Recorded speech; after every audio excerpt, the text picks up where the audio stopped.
Et bienvenue dans ce nouvel épisode qui va être un petit peu un épisode coup de gueule, un peu, ouais, qui sera un hors-série au moment où je te l'enregistre là. Pourquoi? Parce que je crois bien que j'ai eu mon tout premier haters sur les réseaux. Ma coach Nathalie me dit toujours que, alors on en rigole toutes les deux parce qu'elle le dit pas comme ça, mais que tant que t'as pas eu de haters, en gros, t'as raté ta vie sur les réseaux. Donc c'est pour ça que ça me fait rigoler. Alors sur le moment, je t'avouerai que j'ai pas trop rigolé, d'accord? J'étais un petit peu vénère, voire beaucoup. Et j'ai pris le recul de me dire qu'est-ce que, bah, si je réagis, pourquoi en fait? Qu'est-ce que ça vient toucher chez moi? Et donc je te raconte quand même l'histoire pour te mettre le contexte, hein, parce que sinon ça va être compliqué. Je ne sais pas si tu connais ce réseau, donc qui s'appelle Thread. C'est l'équivalent du Twitter, enfin maintenant X, d'Instagram et Facebook, donc de Meta. Et donc depuis quelques jours, je retourne comme ça, c'est un petit peu le défouloir, on va dire. Mettre des messages, voilà, l'air de rien, histoire de rigoler, de voir un peu, partager avec d'autres et tout.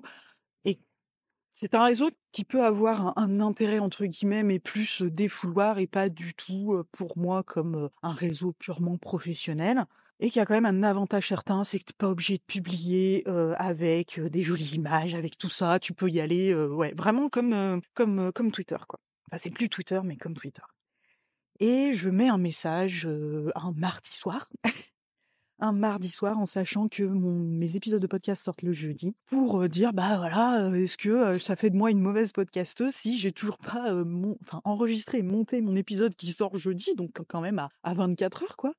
Parce que parfois on a envie de trucs un peu moins, préparés, moins chiadés, et de se lâcher un peu la grappe, en fait. C'était la finalité de ce message et donc j'échange avec des personnes sur ce sujet qui sont, donc elles-mêmes podcasteurs et qui me disent: «Non mais t'inquiète», j'ai un message d'un mec qui me dit: «Oui, moi, bah, tu verras, mes épisodes, les tout premiers, j'en ai au moins une vingtaine qui sont enregistrés dans la rue avec mon téléphone, voilà, pas la peine de se prendre la tête non plus de trop, machin». Donc là, pour la précision, je t'enregistre ce vocal pendant que je suis enfin, c'est pas un vocal, ouais si, en fait, c'est un vocal. Ah, je devrais faire une série comme ça. Je l'enregistre dans la rue, voilà, en me promenant et donc il m'explique ça. Une autre personne qui me dit: «Bah, j'ai un pote photographe, qui me dit que quand il se fait, entre guillemets, «chier» à faire de la post-prod sur ses photos, retoucher des choses et tout, bah, il a très peu de likes alors que quand il prend un truc et qu'il le poste à la wall again, en gros, bah, c'est là où il a le plus de réactions». Donc j'ai échangé avec ces personnes-là, de manière, tout à fait courtoise et sympathique parce que je trouvais ça très drôle et arrive au milieu du jeu de quilles, quelqu'un. Donc c'est un homme et arrive au milieu du jeu de quilles, quelqu'un qui, maladroitement, me démarche. Alors on ne pourra pas me dire l'inverse, c'est-à-dire que cette personne arrive en me disant: «Ah bah si tu le souhaites, enfin il y a même pas de si tu souhaites, c'est, «Ah bah tu pourrais confier, à un partenaire comme moi, la production de la post-prod de tes contenus, voilà machin» et il me met donc, son site internet. Donc j'avoue que sur le moment, je dis: «Mais en fait, c'était pas le sujet». Donc il démarche, il est entrepreneur, c'est son rôle, il fait son taf, jusque-là, OK. Mais j'en rigole au départ en expliquant que, bah, merci pour le démarchage non sollicité avec un smiley mort de rire parce qu'en fait, c'était pour moi pas le sujet, les autres personnes avaient tout à fait saisi le truc, heu et je lui dis: «Bah», je lui explique qu'en fait, c'est mon boulot, podcast manager, que mon podcast est mon terrain de jeu, chose que j'ai évoquée plusieurs fois dans mes épisodes. C'est un petit peu un labo d'expérience avant de mettre en place des choses chez mes clients, parce que pour moi, c'est important de ne pas faire n'importe quoi. Que je le fasse sur le mien, voilà, c'est mon problème. Je m'entraîne, j'apprends, on se forme en permanence. Mais chez mes clients, ça me dérange un peu plus. Donc forcément, tout n'est pas, parfait. Voilà et puis personne n'est parfait déjà et donc je lui dis que c'était pas trop le sujet et que bon, bah, voilà et que là, je voulais juste, en fait, discuter du truc, des fois, on a envie de faire les choses un petit peu à l'instinct, à la dernière minute, sans prépa, sans trop se prendre la tête, quoi. Comme je le fais là, en ce moment, avec cet épisode. Et donc je pense que j'ai blessé cette personne dans son ego, puisque la réponse ne s'est pas fait attendre. Donc alors grâce à lui et je le remercie, j'ai une écoute de plus.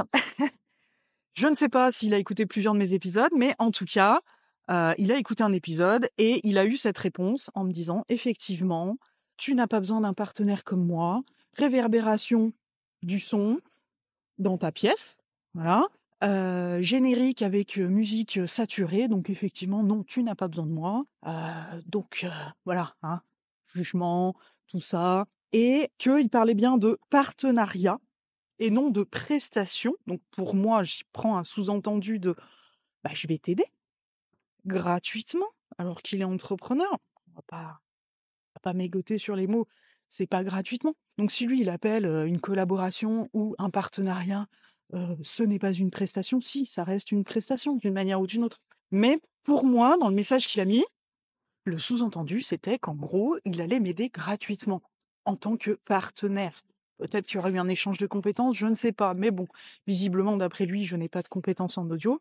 Et j'avoue que ce message m'a profondément énervée, profondément touchée, et je vais t'expliquer pourquoi. Parce que, encore une fois, et c'est marrant parce que j'ai un épisode qui s'appelle Je suis pas une petite fille sage.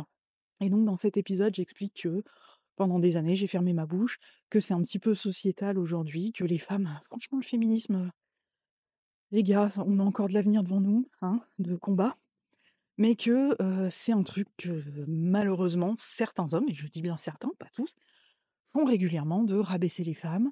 Là, il a jugé, voilà, sur mon son, pas de souci, il a les compétences, sauf que, effectivement, chez lui, parce que bah, j'ai été fouinée, hein, forcément, quand tu te fais un petit peu agresser par quelqu'un, tu vas aller te renseigner parce que bah, souvent les personnes en fait n'ont pas les compétences ou ne sont pas ce qu'ils disent être.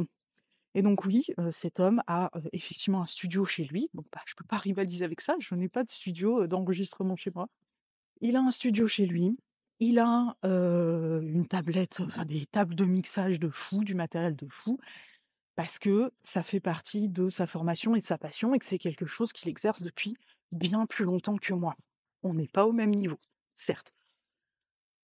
Qu'il vienne me dire que j'ai des problèmes de son et tout ne me dérange pas en soi, ne m'aurait pas dérangé, voilà, plutôt si il l'avait fait avec bienveillance. C'est-à-dire de me dire, bah ouais, mais regarde, tu me dis que t'as pas besoin de quelqu'un comme moi, mais écoute, j'ai de l'expérience, permets-moi de te dire, je l'aurais peut-être pas bien pris non plus, mais déjà, le message était différent. Voilà, le message était quand même différent dans l'intention. Donc oui, qu'il me fasse une réflexion entre guillemets ou une critique constructive. J'entends constructive parce que là, il y avait rien de constructif dans son truc. Ça ne m'aurait pas dérangé. Ça m'aurait peut-être énervé, je le dis bien, parce que voilà, chacun ressent les choses à sa manière. Peut-être que ça m'aurait touché quand même, mais j'aurais pris du recul. En me disant effectivement, il a une expérience que je n'ai pas, du matériel que je n'ai pas, et que peut-être que j'ai des choses à apprendre de cette personne. Sauf que là, clairement, la manière dont il a réagi, j'ai rien à apprendre de quelqu'un comme ça. Je n'ai strictement rien à apprendre de quelqu'un comme ça parce que c'est pas quelqu'un qui est dans le partage, c'est pas quelqu'un qui a visiblement les mêmes valeurs que moi. Des erreurs, on en fait tous. Je pense que lui-même en a fait, visiblement pas, mais on en fait tous. Je prône on n'est pas parfait. Je prône moi je veux de l'authenticité, pardon. Je veux des gens vrais. Je veux des gens qui disent merde. Je veux des gens qui avancent. Et on ajuste après. C'est pas grave si on se trompe. C'est pas grave si c'est pas nickel chrome. C'est effectivement dans mes épisodes, j'essaye. Je continue à me former. Et je pense qu'on se forme toute sa vie en fait quand on est vraiment passionné par quelque chose. Mais l'avantage comme je le dis si bien, de ma chaîne de podcast, c'est quand même, voilà, de jouer sur ce truc-là et de m'entraîner. J'ai voulu changer de logiciel il y a quelques semaines et ça a été une foirade totale. Le son, je sais pas ce que j'ai foutu. Enfin, voilà, donc, bah, j'apprends. Ouais, j'apprends. Il y a pas de souci. J'apprends. Et donc, j'ai été chercher chez moi, en fait, ce que ça provoquait. Pourquoi j'ai réagi comme ça, en première intention? Donc, je t'avouerai que la première intention, c'était de lui fracasser la gueule, chose que je n'ai pas faite. Ne jamais réagir à chaud, je le dis tout le temps. Ça, c'est un truc que j'ai appris en management. Ouais, c'était de lui fracasser la tête et de le prendre de haut comme il l'avait fait avec moi, de lui dire bah c'est sûr que avec le matériel que t'as, machin, et les compétences que t'as certainement, puisque je me suis renseignée et tout, bah ouais, t'as plus de compétences que moi. Donc au lieu d'écraser quelqu'un, parce qu'il a mal réagi aussi, je pense qu'il a réagi à chaud, lui, pour le coup, parce que t'as mal réagi, bah au lieu d'écraser quelqu'un, explique-lui. Bah écoute, je me suis peut-être mal exprimée. Hein, je me suis peut-être mal exprimée. C'était pas mon intention. Donc forcément, quand je te dis j'ai fouiné, donc j'ai découvert voilà son matériel et tout, et cette personne a également un podcast. Et là, je me suis dit mais en fait, Ça a fini de me convaincre de toute façon, ça sert à rien de discuter avec quelqu'un comme ça. Pourquoi? Parce que dans son podcast, donc le sujet ne m'intéressait pas, mais par curiosité, j'ai été écoutée. Et dans son podcast, la personne, donc ouais, le générique, il est nickel chrome, il est chiadé, il est tout ce que tu veux. On sent que la voix, elle a été retravaillée derrière. Mais la personne, en fait, doit être assise comme moi à son bureau, en train de discuter dans son micro, et se baisse pour ramasser un truc et tout. Et donc on entend ça. On l'entend dans la piste. On entend la voix s'éloigner du micro. Et je me dis, bah en fait, tu me reproches la réverbération de ma pièce et tout, mais toi, tu fais des trucs. Bah voilà.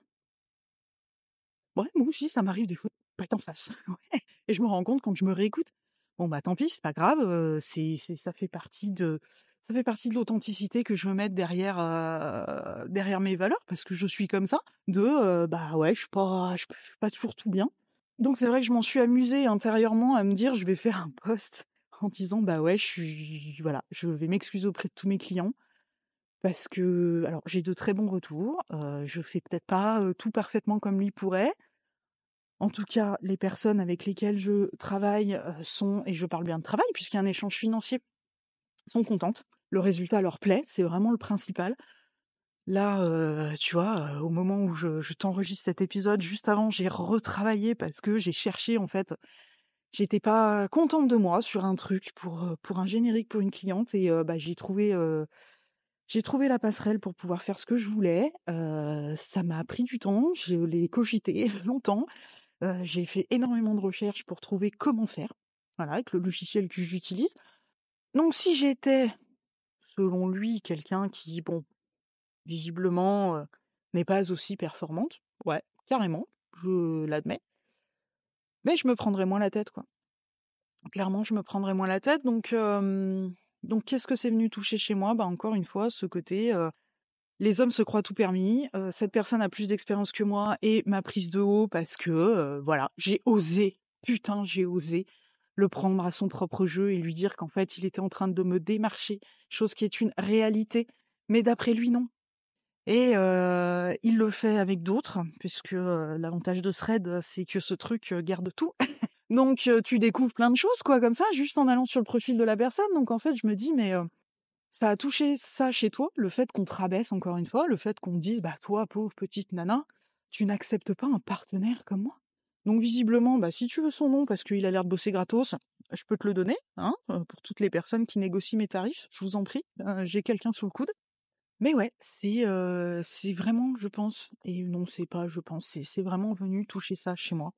Chose que j'ai abordée, comme je te dis dans cet épisode, la petite fille sage, où, il faut que tu restes à ta place, où voilà, machin. On est, effectivement nombreux et je l'entends et je le conçois. On est nombreux à avoir une entreprise.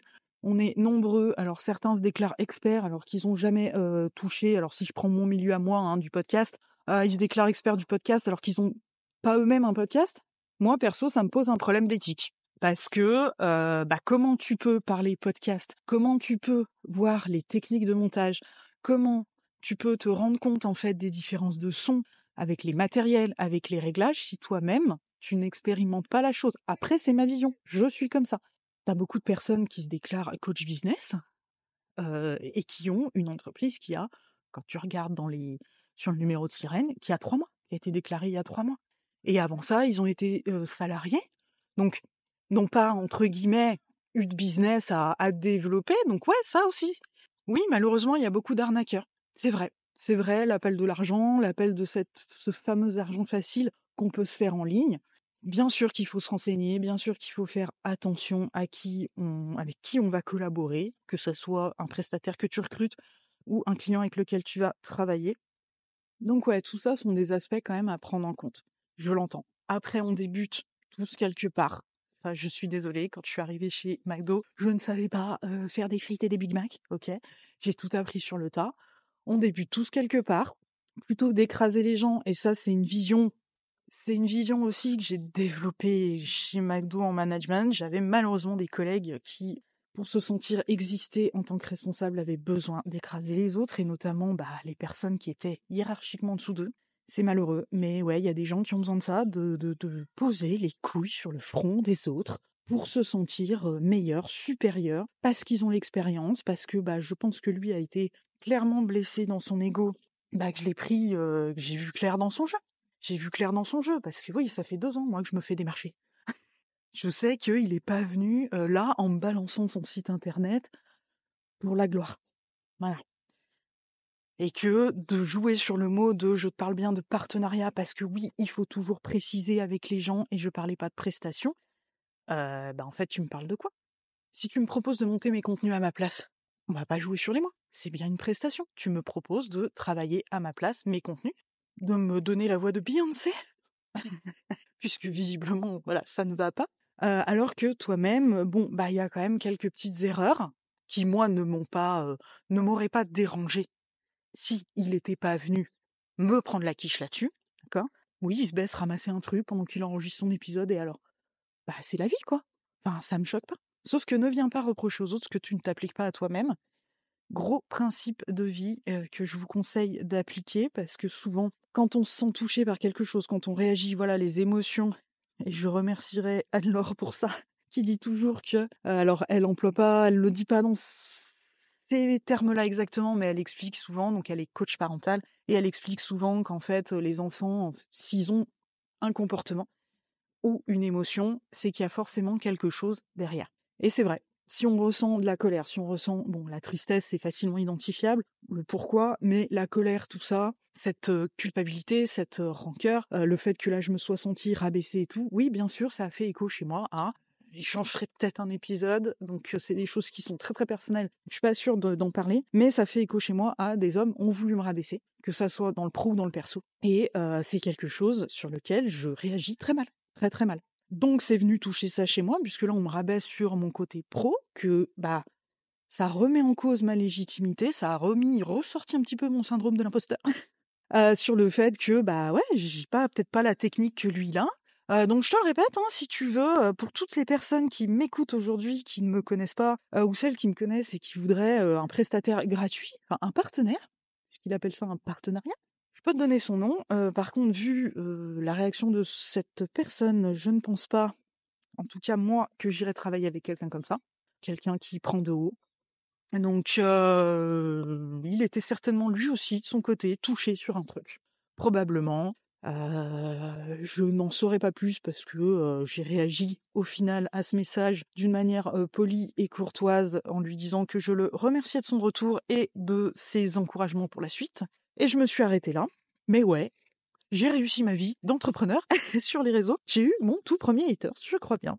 Et c'était important pour moi de te partager ça, l'histoire, le contexte et un petit peu tout ce que j'ai ressenti, la prise de recul, parce que ça peut t'arriver, parce que ça t'est peut-être arrivé et que ça, je le vois régulièrement tous les jours que malheureusement il y a des gens qui, pas dire qu'ils le prennent au pied de la lettre parce que ça fait jamais plaisir. Souvent on est jugé sur le physique, notamment les femmes, ça aussi j'en ai parlé.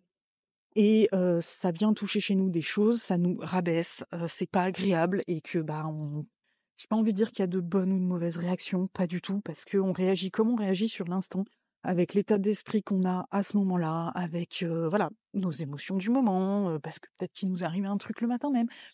Il n'y a pas de bonne ou de mauvaise réaction. L'important, c'est quand même de prendre le recul a posteriori. Alors après, si tu t'es énervé sur le moment, écoute, tu t'es énervé, c'est comme ça. On est humain, merde, hein. Si tu t'es pas énervé et que t'as préféré en fait faire le dos rond et disparaître, alors je t'avoue que mon ancienne moi d'il y a quelques années aurait clairement été en PLS, roulé en boule, à pleurer sur son canapé, tout en étant énervé, bien entendu. La nouvelle moi, enfin en tout cas l'évolution de moi-même, parce qu'il n'y a pas de nouvelle moi, je suis toujours moi. L'évolution de moi-même, c'est souffle, prendre du recul, joue le gendarme et regarde avant de parler, puisque il s'est permis, lui, de regarder. Donc emploie ces méthodes, en fait. Pas de souci. Regarde avant de parler. Et de me dire, en fait, il a certainement des choses à m'apprendre sur la technique et tout. Ceci dit, son attitude, il prône des choses qui ne s'appliquent pas à lui-même. Donc, en fait, j'ai rien à recevoir d'une personne comme ça. Donc si ça t'arrive, vraiment, ne réagis pas à chaud. Je sais que c'est compliqué. Mon Dieu, si tu savais à quel point j'étais impulsive avant, c'est très très compliqué. Très compliqué, mais essaye de prendre le recul nécessaire. Et puis, dis-toi que le jour où tu auras ton premier haters, t'as réussi ta vie. Je te laisse sur ces belles paroles et te souhaite une belle journée ou une belle soirée en fonction de l'heure à laquelle tu vas m'écouter et à très bientôt dans un prochain épisode.